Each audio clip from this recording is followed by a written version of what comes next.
Kwa majina naitwa Ntangana Wambura Maroba, ni mwenyekiti wa Chama cha Mapinduzi kata ya Simba. Katika zoezi hili linaloendelea hapa, hii ni shughuli endelevu ya mheshimiwa mbunge wetu ndugu Jumanne Abdalla Sageni. Mheshimiwa mbunge kila wananchi walipo yupo, kila kwa tukio yupo. Kwa hiyo hii hapa amekumbuka katika shughuli hizi za mwezi mtukufu wa Ramadhani na Idi al-Haji, ni lazima wananchi wake washerekee pamoja na yeye.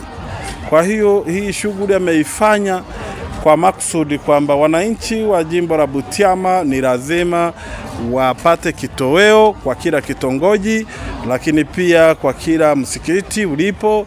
Ila pia ameenda katika makundi mbalimbali kama vile walemavu, wajane, mpaka watoto wenye mazingira hatarishi, wote hao mheshimiwa mbunge amewakumbuka.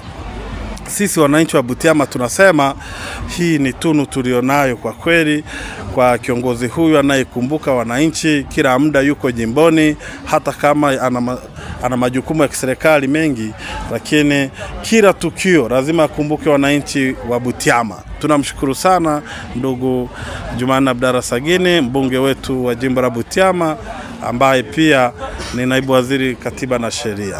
Hapa ni madeni ametupa sana, kwa sababu shughuli anayoifanya ni kubwa na tutajifunza kufanya hivyo. Hata pale kidogo tulichonacho na sisi kama anavyojitoa kwa watu, na sisi tutajitahidi kile tutakachokuwa tunapata na sisi tujitoe. Japo ni ngumu sana, kwa sababu mheshimiwa, hii sio kazi ndogo unayoiona hapa. Hii ni kazi kubwa, na si hii tu. Ukienda kwenye mambo ya mabarabara, mashule, kila kitu, zahanati, yupo na wananchi wake. Kwa hiyo tunasema Jumanne Sageni ni tunu ya Butiama. Kwa majina mimi naitwa James Timba, ni mkazi wa Butiama. Mheshimiwa Jumanne Abdalla Sageni alichokifanya, kama kawaida yeye ni mtu wa dini na mtu wa watu pia.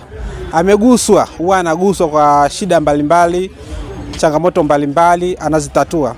Lakini katika sikukuu ya Idi al-Adha ameona ni bora kitoweo hiki agawane na wananchi wake wa jimbo la Butiama. Huyu mbunge sio wa kuachwa. Huyu mbunge ni wa kulindwa kwa nguvu zote. Huyu mbunge ni tunu ya Butiama. Hapo kabla hakuwepo mbunge wa namna hiyo hapa Butiama. Ni Jumanne Abdalla Sageni. 2022 alifanya hivyo na 2025 amefanya hivyo. Na mara kwa mara amekuwa akishiriki chakula kwa pamoja na wananchi wa Butiama. Mwenyezi Mungu amuongezee. Mwenyezi Mungu amuongezee tena. Alafu na sisi wananchi tujitokeze katika familia hii ambayo inatugusa sisi wananchi wa huku. Tujitokeze kuisupport katika uchaguzi ujao. Tunaamini sisi watu wa Butiama tutampaisha mbunge Jumanne Abdalla Sageni, atashinda kwa kishindo 2025 kwa kazi anayoifanya. Hakuna mwingine, ni Jumanne Abdalla Sageni.